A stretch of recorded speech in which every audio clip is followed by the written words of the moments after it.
In this video, we're going to talk about domain names. So domain names are kind of they can be kind of a complicated subject because a lot of people don't know if they should be a .org, a .net, a .com, and is it better to have a very specific domain that says exactly what you do, or is it better to be more of a brandable domain? So I want to talk a little bit about that. So domains and directories, the directory is what comes after the domain. So the domain is, for example, searchologist.com and then /SEO course. SEO course would be the directory, and then the domain is searchologist.com. So you want to make sure that you have keywords in the directory and the domain if possible, but not necessary. And it really has to do with how long you've been around, how established are you, and if you've done a good job at explaining to Google or whatever search engine what your domain name really means, what you stand for. And so you got to have a comprehensive strategy for what your domain is. I'm more comfortable that people choose specifically this or that type of domain if they really know why they chose it and know what they're doing, because the value of your website and your domain for your website has to do with longevity, has to do with what you build around it. And so I'm not a big believer that any independent domain is better than any other domain. So for example, really recently I was looking at sponsor.com, sponsor.com versus sponsor, sponsnr.com. So kind of this trendy tech thing where you omit the last vowel before the R, sponsor.com. You probably can think of different tech companies you've seen that have kind of these weird spellings of a common word that we use. Anyway, so somebody asked me, well, what about the SEO value? Isn't it better to be a real word than a kind of a made-up word? I don't really care that much for something that is just a brandable domain. So very rarely is somebody going to go to the search engine and just type in the word sponsor. I mean, what does that even mean? I want a sponsor. I am a sponsor. What is a sponsor? I mean, you could type in sponsor, but you're not going to get the greatest search results because it's not really a great question.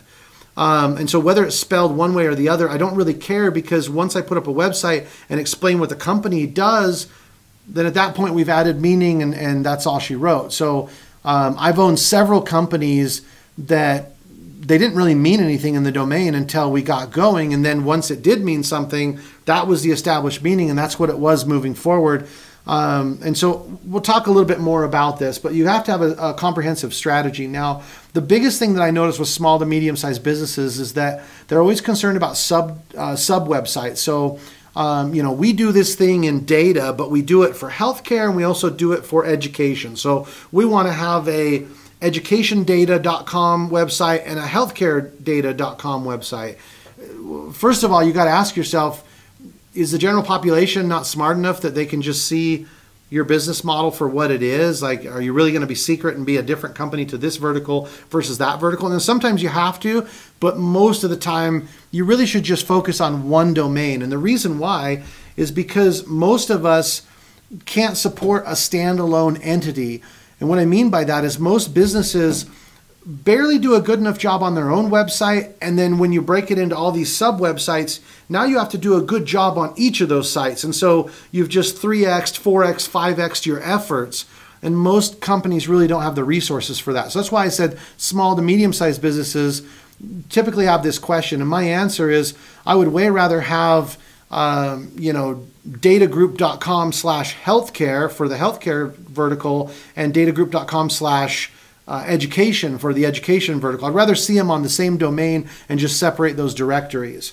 And so a lot of people, though, do like to look at something called an exact match domain. You'll hear it abbreviated as EMD, but an exact match domain can be good for a microsite. So if you do have the resources, you have the team, and you want to focus on a subsite basically for a vertical, you might want to then consider obtaining the actual exact match domain. So what you do is you develop a keyword list, figure out what keywords people would search for, and then you would actually find a domain that matched that. So years ago, I did this in the state of Utah, where a mortgage broker wanted to have an exact match domain. They were new to the industry, and it was their own private mortgage site. They worked for a broker. The broker had a site, but they wanted to generate their own leads as a loan officer. And so we looked at a list of keyword terms, and we found out that a very popular keyword in Utah is mortgage rate Utah. Pretty common. I mean, if you're looking for a mortgage and you were in Utah, you type in mortgage rate in Utah. What is that? What's the rates look like right now? And maybe if you don't have a specific bank, you just do this general search and see what the rate pops up at. Well, we found out that mortgagerateyutah.com was available, and so we snapped that domain up, built out the site for this particular person, and within seriously a few weeks, he was up in the top 3 of this term, mortgage rate Utah. Now, that's a pretty big feat because mortgage rate is a big competitive industry. So sometimes the exact match domain will work very well for a microsite or a sub-site. Anytime a firm is planning a new venture, a new website, there's always kind of this question of, do we go exact match or do we go brandable? And again, it has to do with whether or not you're going to brand yourself. So exact match, like mensrunningshoes.com, you know, that's a really good one if you can get it, but a lot of those are already taken. And honestly, they're taken and they're forwarded or they're parked. Not very many people run a big business on that because it's probably more important to have Nike.com, the actual name of the running shoe company that's already branded. Because if I know who your company is, I'm going to type in the name of your company if I'm looking for shoes, not just generically running shoes. So that's part of building up your brand, building that loyalty, is having that brandable domain. So that's really kind of what the conversation is. And I'm not going to say that one's better than the other. But I can tell you, I mean, for years and years, Google and Bing have expressly said that exact match domains don't get you any more traffic. They don't work.